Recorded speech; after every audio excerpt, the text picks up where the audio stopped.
Good morning, everyone. It's 10:30, so we're going to start our webinar now. My name is Darren Lamb. I'm the head of maths at GL Assessment, and I would like to welcome you all this morning to our webinar. In today's session, we have Becky St John and Vicky Merrick sharing their experiences working in multi-academy trusts, creating a common assessment framework. It can be a complex issue due to many reasons, including the culture of the trust, the variety of schools within each trust, as well as the differences in the way that individual schools assess their pupils. They're both going to explain how the use of standardised assessments alongside teacher assessments has really helped make valid decisions in teaching and learning.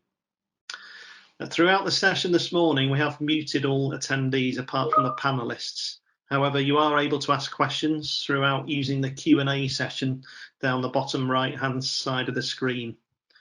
At the end, we'll have about 10 minutes to put these questions to our speakers.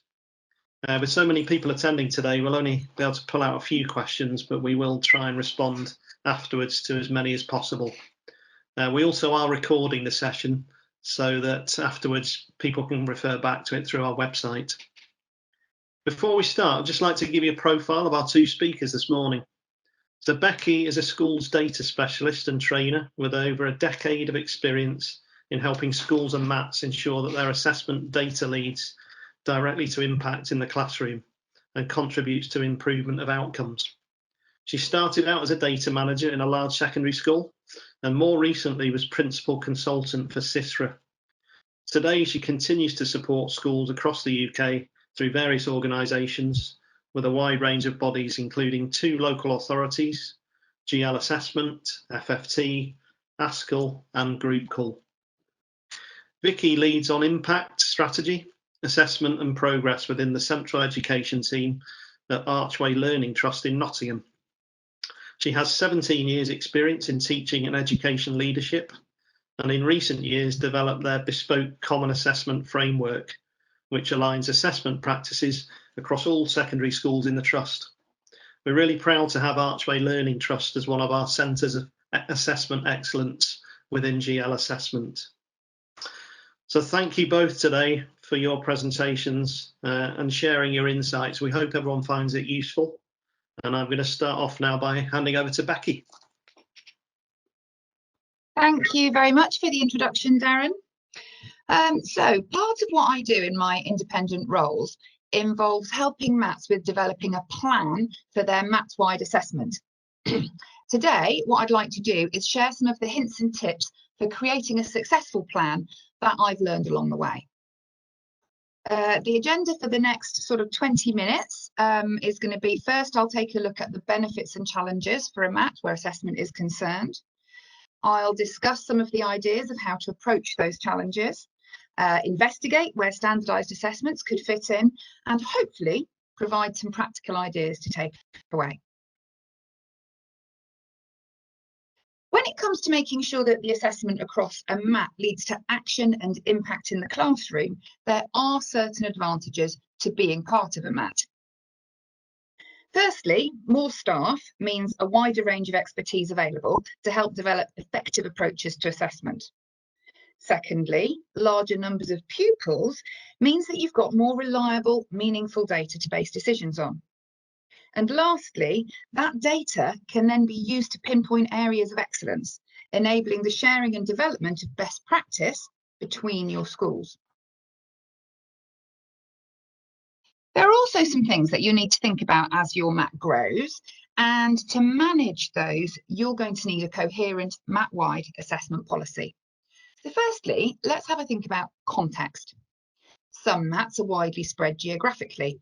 Some are geographically close, but could still be made up of very different types of schools, with different levels of free school meals, for example, ethnic mix or prior attainment.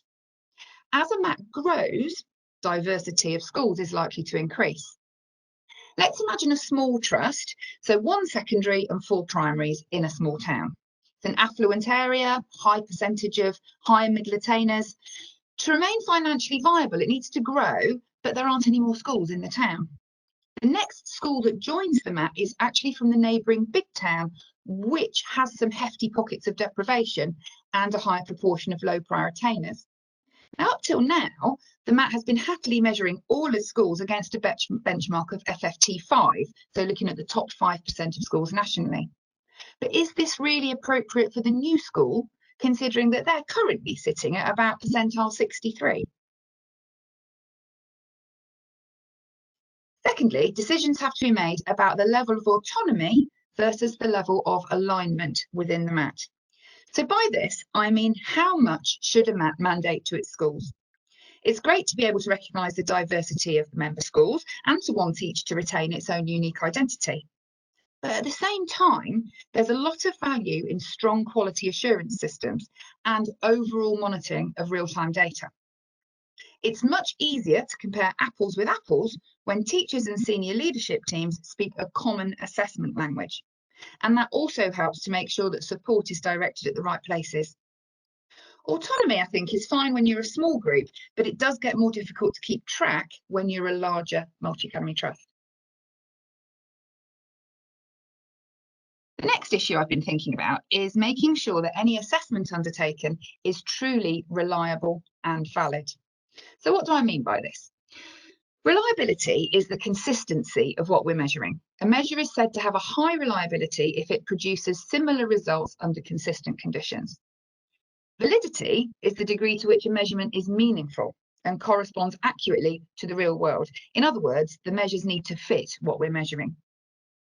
Internally designed tests aren't particularly good for comparing the performance of students across tests, and particularly across schools, as one test may be intrinsically harder or easier than another, resulting in different results for a pupil through absolutely nothing to do with their teaching and learning. Teacher assessment is essential and extremely valuable, but we do have to be aware that the different schools within the MAT and different teachers may be basing their assessments on different criteria. Something that can perhaps again be worked around when a MAT is small, but it's going to be harder to manage as a MAT grows. Now we come to the issue of speed. How can leadership teams quickly and reliably identify the specific areas of school improvement to focus on for new academies that join the MAT? Last but by no means least, we need to consider workload. The last thing you want to do as a MAT leader is to increase each school's workload as regards assessment, data collection and data provision to the MAT. So how can a new or growing MAT approach these challenges? I'd like to share some of the strategies I've picked up along the way. Let's imagine we're creating an assessment policy from scratch for a new MAT. So, context. Firstly, while the MAT is still relatively small, it's worth reviewing current practices within each school. Each school will be different, and each will have systems that work for them according to their own context. Before starting to plan a new model, it's a good idea to review current practices within each school to identify strengths and ideas that you can continue, as well as finding out what established policies they could find hard to adapt or move away from. One MAT I worked with, to ensure that the analysis at MAT level was put into context, the policy required each school to provide a narrative alongside the attainment data collected to ensure that the local context was taken into account. A very simple pro forma was provided, and that ensured that the workload involved was kept to a minimum. So how much autonomy should be allowed as opposed to MAT-wide alignment? For the MAT, assessment needs to be comparable across all the schools to be easily monitored and used to improve outcomes. For the schools, assessment needs to be appropriate for their own strengths and ways of working. Somehow, we have to find a common language, at the same time as allowing each school to continue to draw on its own strengths and retain its identity. As part of a new policy, it's important to define which assessment processes will be standardised across all schools and which are left to the schools to continue doing in their own ways.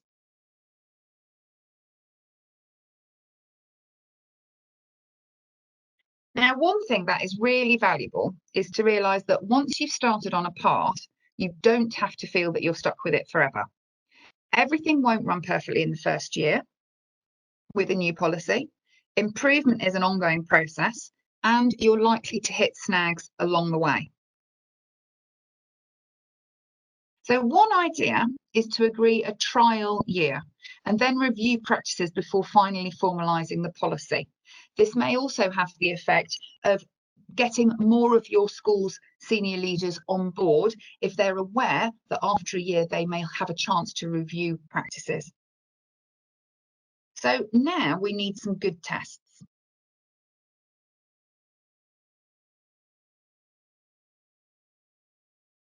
So as I said before, internally designed tests aren't particularly good for comparing the performance of students across different schools or even across different tests, as one may be harder or easier than another through no fault of the person or people setting them. What's needed is tests that enable cohorts and groups of pupils to be compared across the schools, benchmarked against other pupils nationally, and also to tell us whether they're making good progress, and if not, identify where the issues are. For me, standardised tests fit the profile. So just so we're on the same page as to what a standardised test is, at its basic level, it's a test that's been administered to a representative sample of a defined population. In this case, English school children of a certain age. That enables us to calculate norms for the sample. And then by using those norms as reference points, the ability of performance of students of the same age can be benchmarked against the standardisation sample. So for me, a standardised test is a good way of measuring students' performance across tests or across schools, because the score attained by a pupil isn't a raw score, but a position on a scale, and is therefore comparable. The standardised age score indicates where the pupil's level of performance would fit in a national distribution of performance on the test. So, with regard to the challenges that we were looking at before, the aim of using standardised tests is to enable the MAT, first of all, to create a shared language, comparing apples with apples. The tests give a variety of scores, including a standardised age score and a percentile rank, and they're easily understood and easily compared. In each case, we'd know exactly what a score meant, unaffected by any unintentional bias or difference in criteria. Also, and crucially at this point in time, they give us performance indicators which would help the MAT to forecast SATs or GCSE outcomes for each school and allocate support accordingly.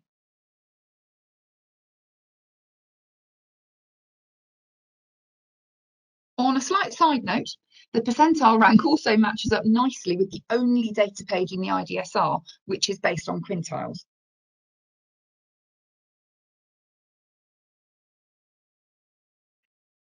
So standardised test results can be compared with the national picture, but also can be compared with other schools in the MAT.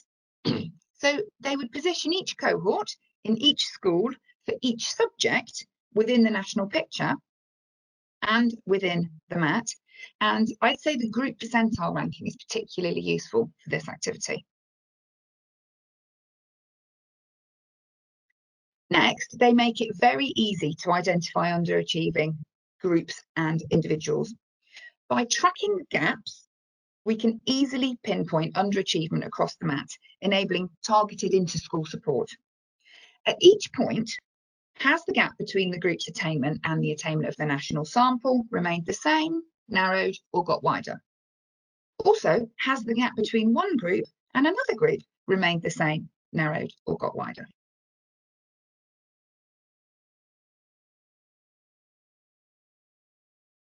So while, as I've said, teacher assessment has some intrinsic flaws, we do have to recognise that standardised tests also have limitations. At the end of the day, they're a result of a test taken by a child on a given day. And here the narrative is important, and the partnership of the test result with the teacher's knowledge and understanding of the child can lead to really solid teacher assessments.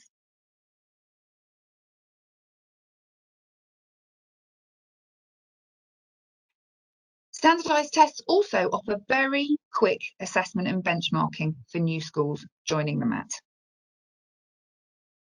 If a new school joins the MAT, and if the pupils take the same test as are being taken at all the other schools, MAT leaders can immediately see where the relative strengths and weaknesses lie, and then can offer the new school support or challenge as appropriate.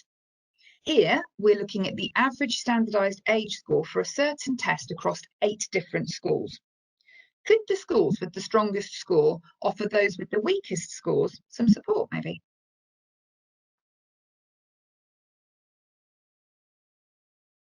From a workload point of view, using the GL assessment progress tests is a real time saver. The tests can be taken online, and the school level results are provided quickly and automatically to the schools via GL Assessment's test-wise system in an easy to analyse format. Here we can see a very clear visual representation of the performance profile of the school referenced to a national sample. National sample is the pink or purple line. We can see here that the school's profile is similar to the national picture, but it has a spike towards the top end. Next, we can drill down into content categories. In this example, we're looking at content categories for maths. The pink columns are the national results. So it's the percentage of students nationally answering correctly in that area. The green columns is the individual school. So the purpose here is to spot the skills and knowledge gaps. Now, I'm aware that those last 2 reports I've shown are per school, and I'm sure you're wondering, well, how does that help MAT leaders? In addition to the school level report, GL Assessment's education advisors also provide a bespoke analysis service to MATs. The results from each school feed are collated into MAT level impact reports, saving MAT leaders time and enabling you to spend your time on the analysis, the interpretation and the planning, rather than the collection of data and endless spreadsheets. For example, this shows all students across Key Stage 3 at MAT level compared to the national distribution, again that purple line, and highlights a higher percentage of students in Stay 9s 1 and 2 and a lower percentage of students in Stay 9 8 to 9.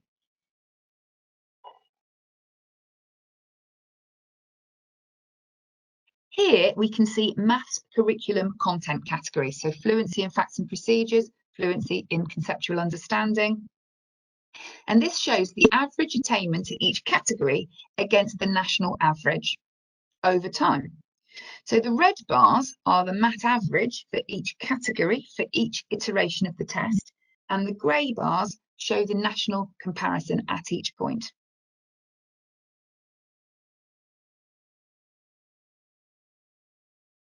Each measure can also be drilled into to see a breakdown by school, year group, pupil group, say ethnicity or gender. Here we're looking at an example of free school meals.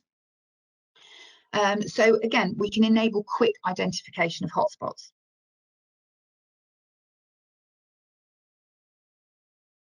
As well as MAT level analysis, comparative reports can also be provided. So for example, here we can see the average score on a particular test for the first and third time of testing. So average of round 1, average of round 3. To see the impact of a particular change in teaching method within each member academy. Remember that the same standardised age score at each time of testing would represent average progress. Any increase in standardised age score shows that value has been added.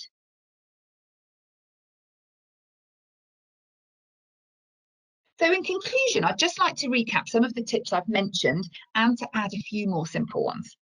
So firstly, review existing practices within your schools. You may find some common ground already exists that you can build upon. Secondly, take different schools' contexts into account when creating your policy, especially if it involves setting targets. Figures only give you part of the story. Allow for accompanying narrative, but keep it to specific questions or areas, or it won't be useful. Be very clear about which processes will be common across all schools and which processes schools are free to undertake their own way. And make sure the assessments, whichever assessments you choose, make sure that they are reliable, valid, and that they enable you to compare cohorts across schools, benchmark cohorts within the national picture, identify pockets of underachievement, track and monitor groups, and really quickly and easily benchmark new schools as soon as they join the trust. Here's a few extras. Introduce the assessments sooner rather than later. Why wait? Get your policy going and start as you mean to go on. But don't expect everything to run perfectly. Identify potential pitfalls in terms of implementing a rollout and expect to maybe have to make a few adjustments. Remember, improvement is an ongoing process and maybe a trial period could be a good idea. And then we've got staffing. It's really important to assign a member of senior staff to lead on assessment within the MAT. And I think this is one of the most important points, is to make sure that you have strong administrative support as a point of contact with test providers and academies, someone who really understands the assessments, a strong MAT data manager. So that's me. Thank you for listening. I believe the questions are going to be right at the end of the session. So for now, I'm going to hand over to Vicky.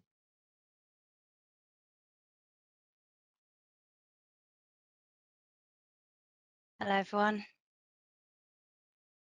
Okay, so my name's Vicky Merrick, Archway Learning Trust. I currently am the data development lead for Archway Learning Trust, which means two things really. I sit in between the teachers and the leaders at local academies, of which I have been one fairly recently, and the trustees and the central leadership team of the school. So I work on the central education team. I also have a great team behind me of data specialists. So a MAT data and informations manager is really able to leap his way around any data that we share with him, and also a supporting assistant principal who's also supports me with my work. So whilst I'm here representing the trust, this isn't all me, and know that there's always a team of people working on this. So sorry if you already know about Archway, I'll just give you a quick rundown. It's 4 secondaries in Nottingham. We've got 2 sixth forms, an alternative provision, skip, primary. We're hoping to expand soon with a free school and maybe other schools in the region. We're considered a local MAT, so we're at the moment, the 4 schools are all within a short drive of each other. And what I'm about to talk about capitalises really on that locality. But also what I'm about to talk about has been designed so that it is scalable. So as and when the MAT, expands or grows, if that's how it goes, then what we've created is designed to go with them, to go with this size. So 2017, we weren't happy with our assessment system as a trust. We had a life after levels approach. We were quite quick in adopting new formative assessment practices, all those sorts of things, but we didn't like it. It wasn't working for us. We weren't able to really identify strength across the trust. I think within schools it was working okay, but from a trust perspective it wasn't really driving school improvement in the way that we knew that an assessment system should. So we got myself and assistant principals in charge of data assessment progress, and a couple of others are MAT leaders for English, Maths and Science. We formed this working party, I guess, to say we need to change. We don't know how we're going to change, but we know that there is a need for change, and we started that dialogue. We couldn't explain the variance that we had at that time in our curriculum offer, in our content that we were delivering, year 8, term 2. There were differences, and in some MATs I'm sure those differences are really valid, but actually we couldn't give a good reason for that variance. So that was something that we knew we wanted to tackle. We weren't satisfied, like I said, with our first life after levels response. We had adopted a very formative approach at that point. Everything was qualitative statements and feedback based, but what was happening is we sort of felt ourselves turning formative assessment into a summative assessment. And if you're big on Dylan William and that sort of thing, that you're starting to create grey areas at that point. So we weren't comfortable with what it was growing into. So we knew we had to put brakes on that really. There was inexplicable variability in how we were assessing, the assessments we were doing, the language we were using, when we really got to the bottom of it and had a very open hearts and minds debate about what we were doing, nobody could come up with a good reason for the variance, which is very different to having good reasons for alignment. It meant that we started moving towards alignment. Wasn't straight away, still isn't, but that's the journey, the sort of direction we were going. I talked about we couldn't evaluate trust areas of success and improvement. We could at GCSE, you know, at those sort of like high stakes, formal assessment, GCSE and A level, but it's too late. It's too late to be able to evaluate when you get to year 11. You want to know if it's happening along the way and if there's things that we can do along the way. And we knew that we needed to challenge what we were up to at the moment. We knew that there was a desire to challenge the status quo. So that's the way we went. That's why we started this dialogue, and this group came together to come up with a new system. So we ended up with what now is called the ALT Common Assessment Framework. I don't want to undermine the 12 months worth of talks and development and ideas and canvassing and collaboration that went on at that point. But now we have our Common Assessment Framework, which is a trust-wide assessment framework. It has these 5 areas: common aims and purpose, collaborative curriculum design, collaborative assessment design, a common assessment language, so we're all talking about the same thing, the same word means the same thing across schools, and a common assessment schedule. So when we assess at the same point in the year. And you can imagine, if you're in a trust at the moment where that level of alignment isn't there, you can imagine that getting to that point was quite a task. And even now we're debating, and really grateful to have been asked to come speak here today, because putting it all together in one presentation to share with wonderful people at the end of this screen is really a good opportunity to evaluate how far we've come, where we're at, and where we need to go next. So I've also got a lot out of this, so thank you very much. Let's talk about curriculum design. So we don't have a fully aligned curriculum. I'm not going to suggest that we do, because our schools are very different. Even though we're very close to one another, there is a real difference in free school meals, even ethnic mix.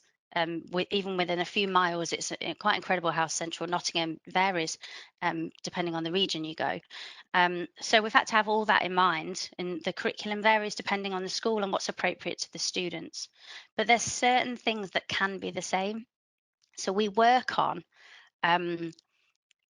these principles of effective curriculum design. Content is what we're delivering, and the way we're delivering it, does it enable knowledge and ensure that it's remembered? Now that sounds like that's all come post framework, new framework, but actually this conversation was happening before the framework was really delivered. So I'm sure we're not the only school to have thought that curriculum was important back then.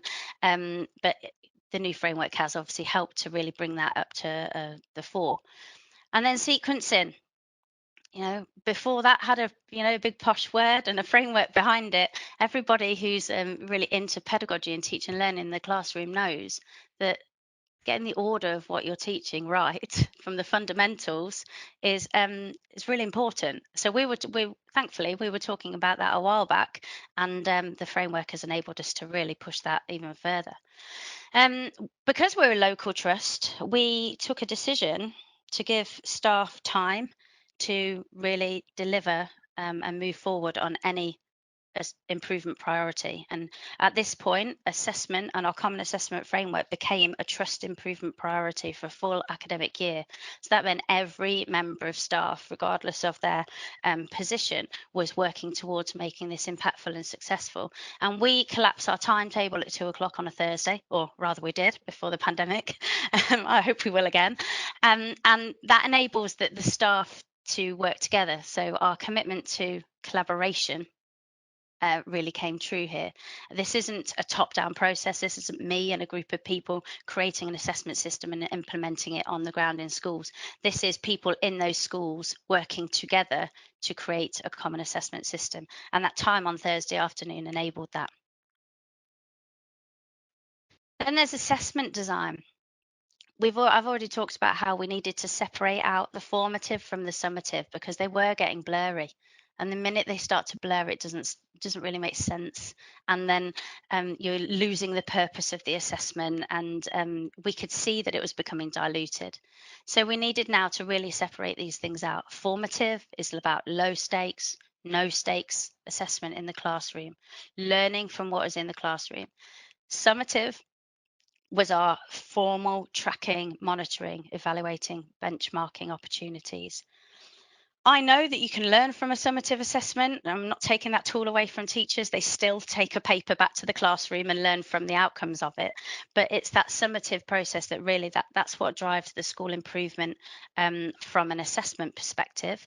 I'm sure there's ongoing work looking at the quality of teaching and learning in the classrooms. So we created our own assessments. Using those Thursday afternoons, we had subject leads and representatives and experts sat together from across the trust, everyone contributing, everyone there, talking about how to create high quality, robust assessments. This is internal assessment. These are our assessments. We did want to keep that in school. We weighed up the value of taking certain assessments away to use GL, but you'll see where the GL assessments come into line with our internal assessments in just a minute. We decided to create fewer, longer in terms of the length of time the assessment takes, higher stakes formal assessments following Dylan Williams' advice, I guess, a few years back. He came to speak at one of our school conferences. And then we decided to invest in really training staff about reliability and validity. It became really clear that whilst we all think we can write a really good assessment in our classes, none of us were really trained in that. It didn't come through in our teacher training. None of us were declared assessment specialists. So if we're going to ask people to create robust assessments that are going to be sat across the trust, we needed to teach people how to do that. So interestingly, we all sort of went back to school, and we brought in Cambridge Assessment Network, who put together a bespoke plan for us. It was great. We used our Thursday afternoons, and we almost went back to school. We learned about the principles of effective assessment design, right back to Messick and Kane and validity, reliability, really challenging what we thought we knew about good assessment in order to write our own in such a way that they were meaningful and the results coming out of them were valid.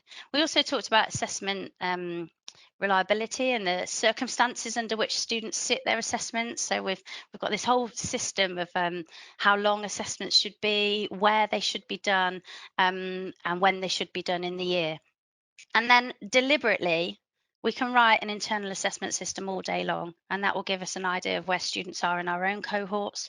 It will give us an idea of where students are within our trust cohort.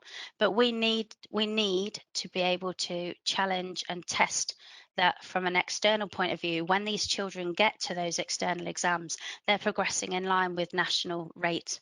That's where the GL assessment comes in. It's our validation, it's our check. But it's not just that, because the question level analysis and all the other diagnostics within GL are an additional support. They challenge what we thought we know about the children, sometimes opening up new things, sometimes validating what we already knew. We needed to come up with a language. So we currently have a 2-year Key Stage 3 open to review, as you can imagine. But 7 to 9 has a common language currently. So we've got a Key Stage 3 baseline. That's our internally derived starting point. So we take the average of the reading and math scores at Key Stage 2, or rather we did, not this year. And we take those, we average them, and then we standardise all of our average scores across the trust. So we put everyone into a pot and we create a mean of 100, and we see where each child is relative to that mean of 100.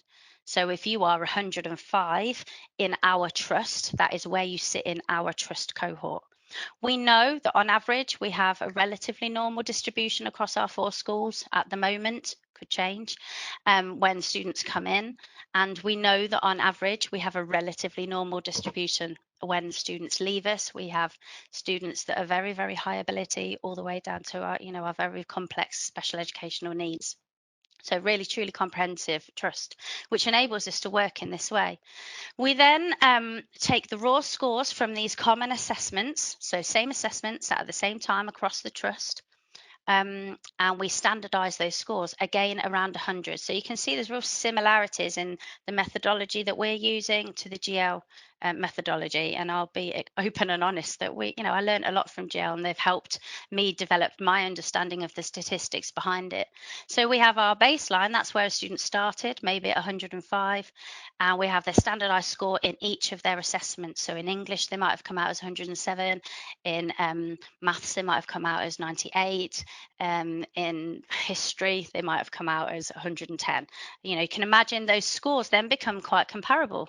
Not perfect, because we're not assessment specialists, we're not an exam board, so there is still work to be done, but it's more robust than we've ever had before.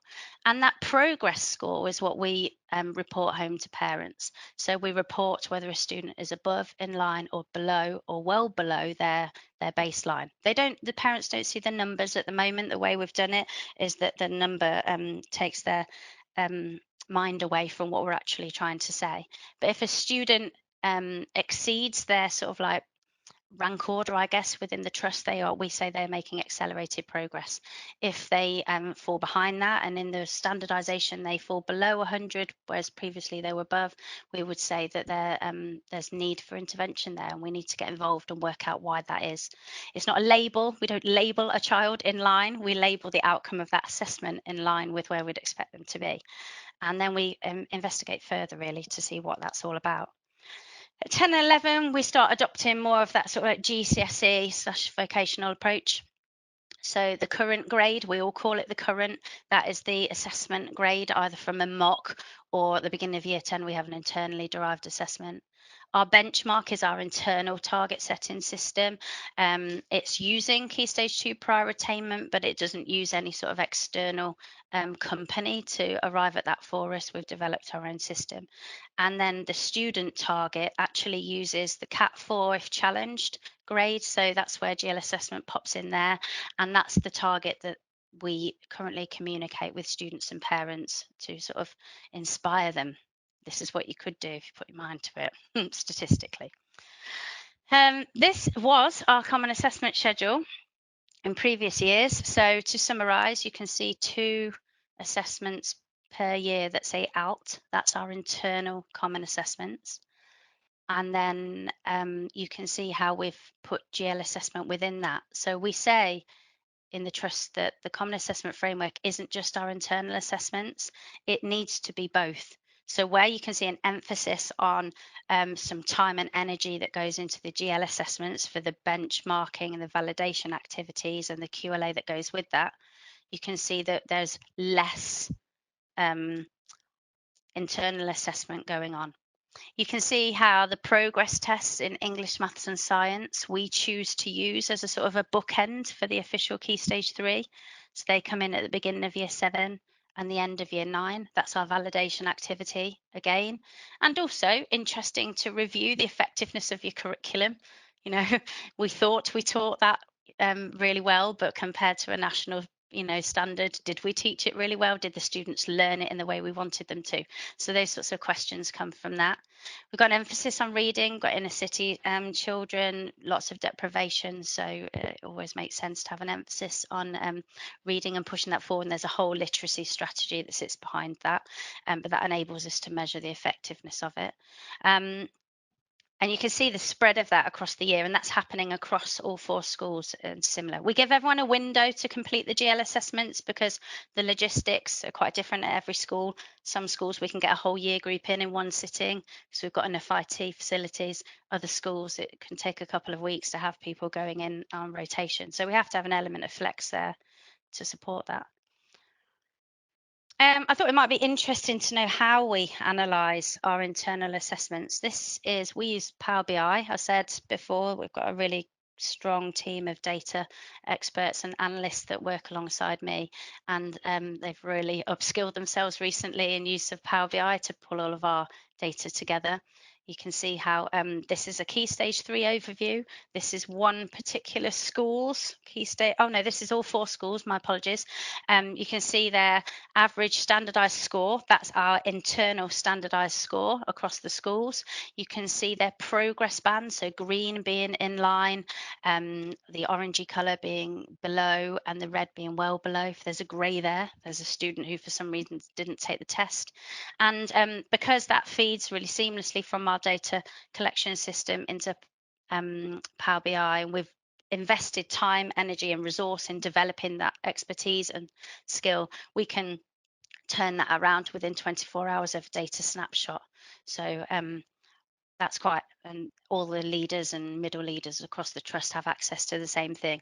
And because it's in Power BI, if you know anything about it, you can drill into it and you can go right down to student level analysis of who are in those reds and in which subject, those sorts of things. We've then got the year 10s and 11s. This is actually year 11 one page from one of our dashboards. It's got 2 different schools there from our trust, and you can see how our snapshots from the beginning of year 10, which is 10.1, through to ACT, which is actual. The dotted lines are our trajectory last year, and the solid lines are this year's trajectory. So this comes from 11.1. So this was the first snapshot after the mocks in the autumn. We've got data up to that point. And you can see in School A, they're tracking quite nicely above last year's trajectory. The orange line was the current grade. So that's the raw grade from their mock. The blue line is their projected. I guess that's what now we'd call a CAG, but back then it was a projected grade. And you can see I haven't updated that since that first snapshot because the world went crazy.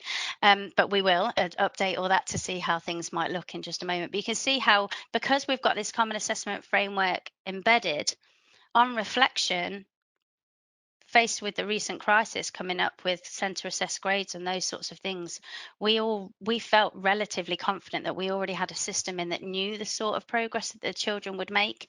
We can filter this all the way down from progress 8 right down to subject level, and there's all sorts of analysis behind it. And it helps because we actually have this line of trajectory for the last 3 years now. So we know every school and where they have their dips, and where they have their dip at the beginning of year 11, and how quickly and rapidly on average they make the progress that they make to get up to their actual at the end. I'm hoping School A were looking positive, and School B there, different trajectory, but you could see where it was going. So it's interesting to see how that's done in the background. I thought it'd be interesting as well, very quickly, to talk about how we've reflected on the current pandemic. Everyone's doing it. There's no right answer. But I'm right now working with people to propose an assessment calendar for next year, which looks different to that previous schedule, because now our emphasis in school is very much on the recovery curriculum. And I don't mean catch up by that. I mean the PSHE, bringing students along, making them get that sense of self-worth and togetherness and community that we need. And we're really emphasising that when we get the students back in with us, whether that's in a remote or a face-to-face way. Everything will pan out, I'm sure. But we've got to get that balance right. But at the same time, we've got 10s going into year 11 that we have to get the progress there. We have to, for them, make them feel comfortable that we've got this and we know where we're going and our systems are robust and we'll get you there and it's fine. And we want to re-emphasize the need for no and low stakes assessment in the classroom. We want to be we've got to create an assessment system in the next year that's flexible. So we're assuming now that we're all in September face to face, but anything could happen between now and then. We could go in for a month and then we'll be back at home again. So we've got to come up with something now that's able to respond and flex really quickly, as is everyone. And then that we need to make sure that anything we create now, it doesn't matter if you're at home learning or in school learning, an assessment system works for you in both instances. That's a huge challenge for everybody. And then we have our Archway Advantage. We want all students, we want our Archway Advantage is about working collaboratively in order to be better as a whole. And we want to pull that forward into what we plan next. So I've added this slide. It's very wordy. I'm not going to talk through it, but I thought it was interesting if you look at the resources afterwards to see how we define the difference between no stakes, low stakes, and higher stakes. And everything I've talked about so far with the CAF assessments come into the higher stakes assessment. You can review that later at your own leisure. This is interesting, isn't it? This is our proposed common assessment schedule, and I launched this yesterday with our impact team and APs across the trust to go away and get feedback. Autumn 1, all about recovery curriculum. So you can see there's no higher stakes assessment there. There's a real push across the trust now, more so than we've ever done, to use the PASS survey, people's attitude to self and school, and learn from what that's teaching us.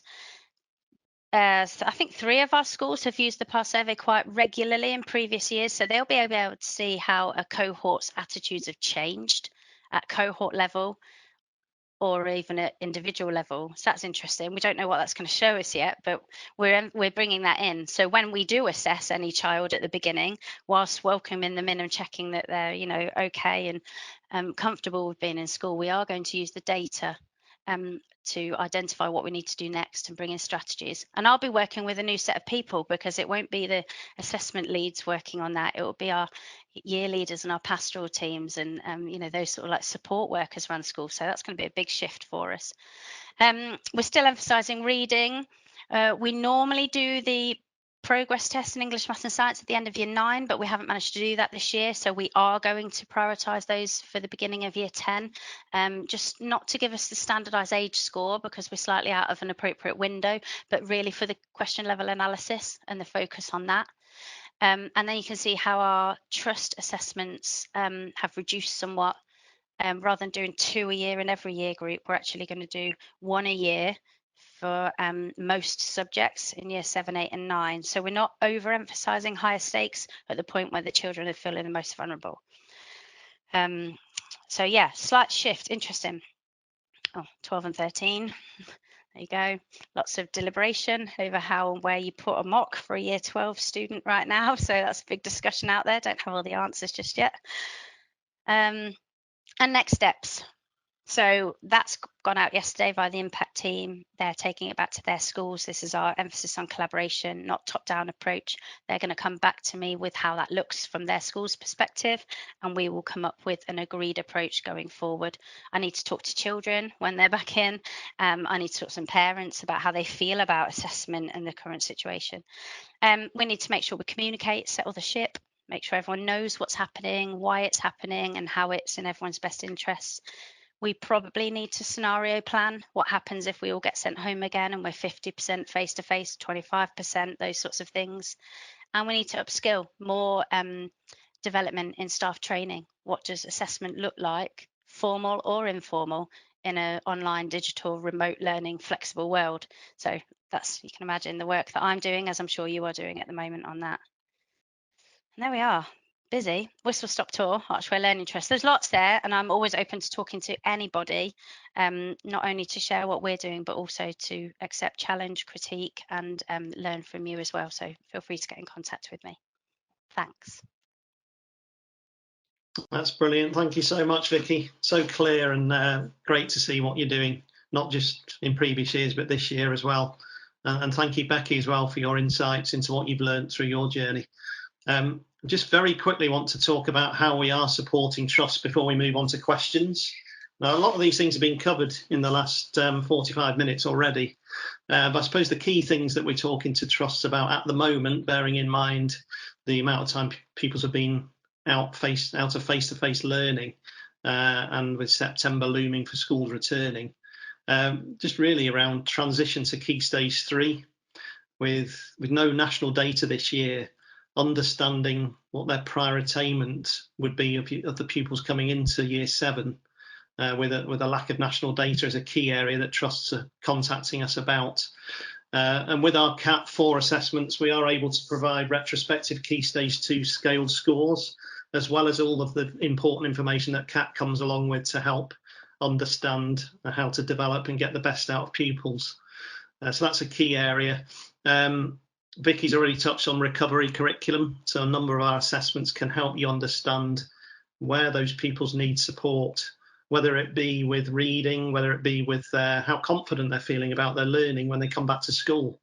Can you get a clear idea of where they're struggling so that the pastoral team and the rest of the staff in the school can really help get those pupils back on track and feeling more confident about themselves and their learning? And also understanding the areas of development with curriculum and reading skills, so that getting everyone back into the habits that they were used to. You've got pointers to help with that information.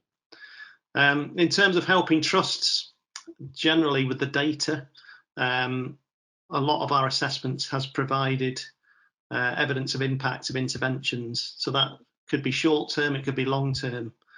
We've had previous webinars on reading. We work closely with Blackpool schools as well, just to show from the start to the finish of a project what the impact that project has had and the improvement that it's made to young people's lives.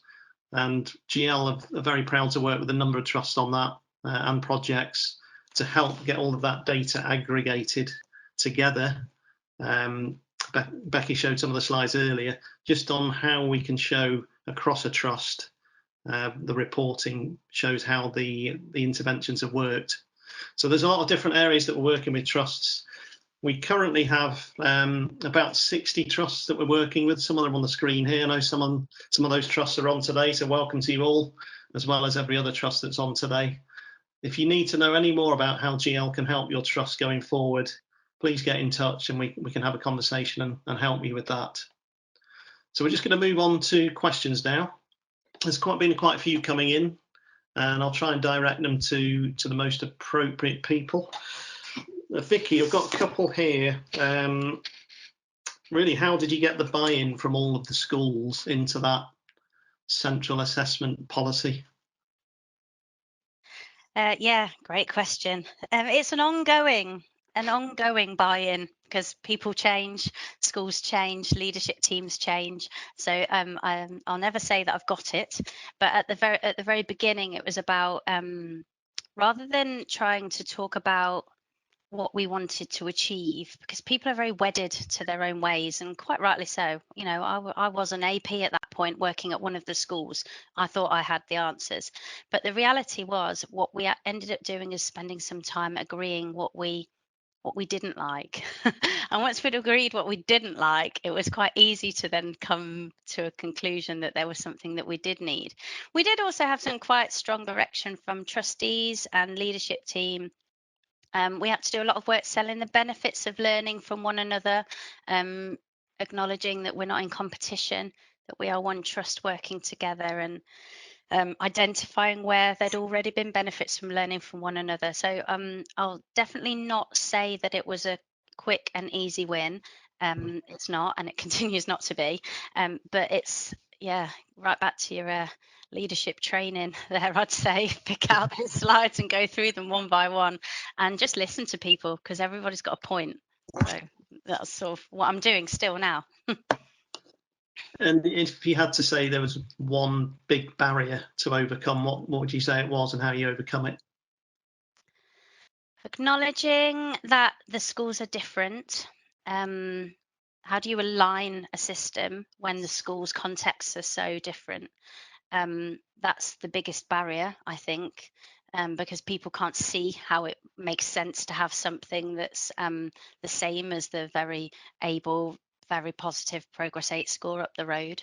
So that's the biggest barrier, but overcoming it is agreeing that we're all actually in it together for the good of the children, and let's take our egos away. And it's quite amazing what that can do when you take the egos away. Yeah. Right, thank you, Vicky. The question here, when you talk about national average, are you talking about the GL assessment national? I don't know if Becky wanted to answer that one. So when we're talking about the national average within the standardised assessment tests, so the national average is created by the standardisation tests. So the test is administered to, as I said, a sample of the population. So, for example, for a CAT 4 test, we're looking at about 27,000 students. For one of the progress tests, we're looking at over 35,000 students. And that sample we aim at making a sort of a replication of UK education, so you'll have the relevant percentage of free school meals students, SEND students, grammar schools, girls' schools, all the different types of schools, so that what you create is a national average from the sample. It's representative of the national average, and that is what your students would be compared to. And we've got another question from James Gibson here. How does the standardised assessment model take into consideration students' Key Stage 2 data? Shall I try and answer that one as well? Yeah, lovely, thank you. Anyone who's got experience of that, yeah. So one of the things that is really important to recognise is that the standardised age score, although it looks a bit like a Key Stage 2 scaled score, is a completely different thing. The standardised age score is a position on a scale, so you work on an average. So 100 is the average score that is achieved by students of a certain age, whereas the Key Stage 2 scaled score is a threshold measure. So 100 in that case is that's the line that the DFE have set that they want everyone to achieve. The actual average of Key Stage 2 scores is usually about between 103 and 105, actually, not 100. So the expected level at Key Stage 2 is below the national average, very slightly below the national average. But as Darren mentioned before, with you can relate your standardised age scores and your GL assessment tests to the Key Stage 2 data, because it will do two things. If your students are secondary students, it will give you retrospective Key Stage 2 scores. So what we're looking at is what students who got the same standardised age score as our students, what they previously got, what students who got that standardised age score within the national sample previously actually achieved in their Key Stage 2 SATs. And if they're primary students, it will give you an indication, a future indication of what your pupils may get at Key Stage 2, again based on what previous students with the same standardised age score have achieved in their Key Stage 2 SATs. I hope that helps. Brilliant, thank you, Becky. We've got a question here from Kate Welsh. I know that there is a project to share schools' GL assessment data with FFT. Can the school data managers import the data into CISRA too? So if I could just answer the question on FFT, we do have a partnership with FFT. In fact, we have 2 webinars coming up tomorrow and Thursday in joint collaboration with FFT, which will explain how CAT scores will sit in FFT dashboards. So if you want to visit our website, if you're not already signed up, we can explain more on that. We also have a partnership with WAND that we've just set up, which will really help import pupil information into our TestWise system, which will save a huge amount of time putting pupil data in so that you can then start taking the tests. Becky, any comments on the CISRA question? Yes, absolutely. School data managers can import the data into CISRA from a technical point of view, but unless a lot has changed since the last time I looked at it, you can only have sort of one type of assessment per year group.